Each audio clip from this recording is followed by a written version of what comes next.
नमस्कार दोस्तों, आप देख रहे हैं परीक्षा घाट चैनल। आप अगर हमारे चैनल पर नए हैं तो जल्द से जल्द इसको सब्सक्राइब करें। आपको बहुत ही लाभान्वित महसूस करने वाले हैं। आज हम पढ़ेंगे न्यूटन के बारे में। दोस्तों हमेशा याद रखिएगा, समस्या चाहे जो भी हो, हमें लड़ने का तरीका आनी चाहिए, क्योंकि हारा वही है जिसने लड़ा ही नहीं है। तो आप किसी भी प्रतियोगिता परीक्षा की तैयारी अगर कर रहे हैं तो आपको यह वीडियो अवश्य देख लेना चाहिए। तो चलिए समय ना गंवाते हुए शुरू करेंगे। तो चलिए देखेंगे 1687 में सर आइजक न्यूटन ने अपनी पुस्तक में, उस पुस्तक का नाम है प्रिंसिपिया, इसमें गति का 3 नियम के बारे में न्यूटन ने बताया था। इस प्रकार का प्रश्न आपको मिले कि सर आइजक न्यूटन ने किस पुस्तक में न्यूटन के 3 नियम को बताया था, तो आपको ध्यान में रखना होगा यह पुस्तक प्रिंसिपिया। इस पुस्तक में सर्वप्रथम न्यूटन ने बताया था 3 नियम के बारे में उल्लेख किया था। अगर एक प्रश्न और इसमें बन जाएगा, पूछेगा न्यूटन का पूर्ण नाम क्या है, ऑप्शन में बहुत सारा दिखेगा, अभी आप क्लियर हो जाए। न्यूटन का पूर्ण नाम है सर आइजक न्यूटन। कब इनका खोज हुआ? 1687 में हुआ था, ध्यान में रखिएगा।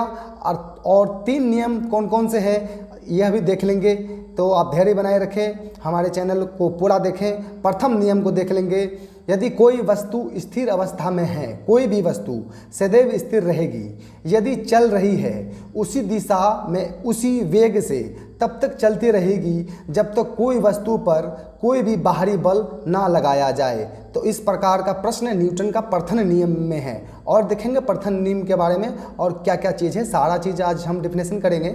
वस्तु के उस गुण को जिससे कि वे अपनी वर्तमान अवस्था को ना बदलती है, ना बदलना चाहती है, जड़त्व कहते हैं। दैनिक जीवन में जड़त्व के कुछ उदाहरण भी है, यह भी देख लेंगे।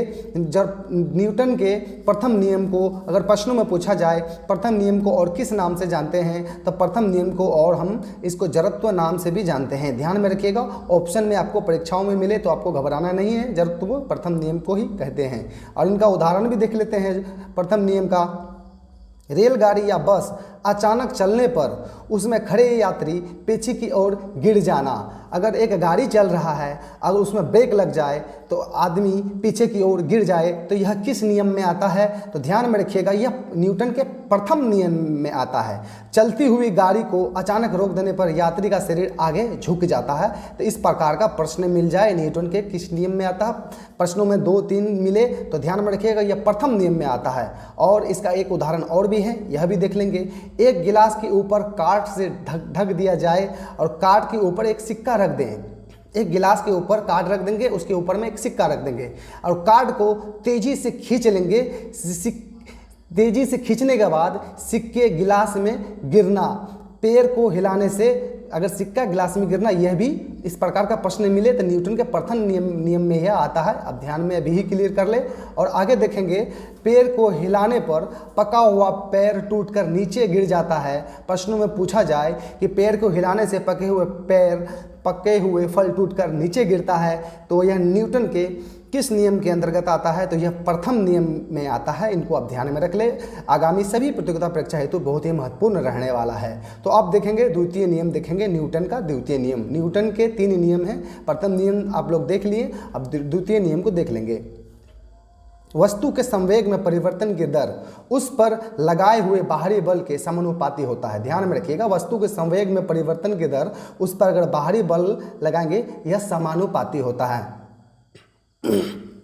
उसी दिशा में होती है जिसमें बाहरी बल लग रहा है। द्वितीय नियम का है। द्वितीय नियम का उदाहरण है बल बराबर द्रव्यमान गुना त्वरण। ध्यान में रखिएगा, यह द्वितीय नियम का एक उदाहरण है। इस प्रकार का अगर प्रश्न में आपको मिलेगा तो यह द्वितीय नियम में आता है, इनको आपको ध्यान में रखना होगा। चलिए आगे देखेंगे द्वितीय नियम में और कौन से आता है, बहुत इंपॉर्टेंट है, इसको आप देख लें। कराटे के खिलाड़ी हाथ के प्रहार से ईंटों को तोड़ देता है। इस गति या किस नियम में आता है? कराटे के खिलाड़ी ये जिस गति जिस रफ्तार में मारता है, यह द्वितीय नियम में आता है। ध्यान में रखिएगा, यह न्यूटन के गति द्वितीय नियम में आता है। और देख लेंगे इनका द्वितीय नियम का उदाहरण, गाड़ियों में स्प्रिंग शॉक एब्जॉर्बर का लगाया जाना ताकि झटका कम लगे। तो यह भी द्वितीय नियम में आता है, ध्यान में रखिएगा। यह लगाया जाता है कि ताकि झटका कम लगे। ठोस वस्तु पर गिरने की तुलना में नरम वस्तु पर गिरने पर चोट कम लगती है। ऐसा प्रश्न पूछे तो यह भी न्यूटन के दूसरे नियम में आता है, ध्यान में रखिएगा। और आगे देख लेंगे, अब तृतीय नियम को देख लेंगे। तृतीय नियम, इस नियम को संवेग अविनाशिता का नियम भी कहते हैं। अगर पूछ लिया जाए तृतीय नियम कहीं आपको नहीं मिले, ऑप्शन में मिले अविनाशिता का नियम, तो ध्यान में रखिएगा अविनाशिता का नियम को ही तृतीय नियम कहते हैं। संवेग संरक्षण का नियम इसका एक और नाम है, इसको भी तृतीय नियम कहते हैं। ध्यान में रखिएगा तीनों एक ही है, प्रश्नों में घुमा के पूछा जाएगा, आप उलझे ना, अभी क्लियर कर ले। संवेग संरक्षण का नियम, यदि दो या दो से अधिक वस्तुओं के निकाय पर कोई बाह्य बल ना लगे, संयुक्त निकाय पर संवेग परिमाण दिशा में हमेशा नियत रहता है। इसको भी ध्यान में रखिएगा, तृतीय नियम का यह उदाहरण है। आप समझ रहे होंगे।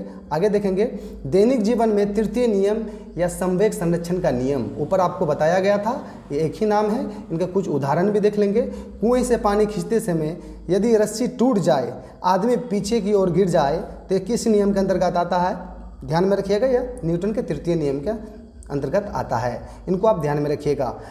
घोड़ा गाड़ी को जितने बल से खींचते हैं, गाड़ी उतना ही बल के पीछे की ओर लगती है, फिर भी गाड़ी आगे बढ़ता है। यह इस प्रकार का प्रश्न मिले तो आपको ध्यान में रखिएगा, न्यूटन के तीसरा नियम के अंतर्गत में इसको यह आता है। इनको भी ध्यान में रखिएगा। और देख लेंगे, बंदूक से गोली चलाने पर चलाने वाले पीछे की ओर झटका लगता है, तो यह भी न्यूटन के तीसरा नियम का में आता है, ध्यान में रखिएगा। दौड़ते समय आदमी को सामने की ओर वेग प्राप्त हो जाना, रॉकेट की गति के ऊपर और गति करना, यह भी न्यूटन के तीसरे नियम के अंतर्गत आता है। मुझे उम्मीद है कि आपको समझ में बहुत अच्छा से आया होगा और आप चाहते हैं कि इसी प्रकार का वीडियो आपको मिले, तो दोस्तों प्लीज़ सब्सक्राइब और शेयर ज़रूर करें, क्योंकि आपके प्यार के बिना यह संभव नहीं है।